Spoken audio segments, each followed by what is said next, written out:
In today's video, we're going to be looking at an easy way to rename our files without having to right click or do any of that. First of all, we need to select our file, so let me choose this one here. We can either navigate with our arrow keys or click on it with our mouse. And next we need to press the F2 key. As you can see from there, we can immediately rename our file to whatever we want. So I'll call this the logo, as that's what it is, and we can go from there. Press the Enter key, and that'll save it as the new file name. Be careful, because on some keyboards and devices, F2 keys can have multiple functions. So if I just press F2 on my device, it actually controls the volume.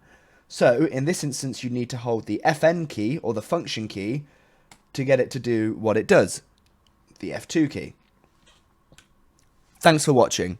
Visit kazzicom.com for more information on IT support, cloud solutions, Office 365, and many more services.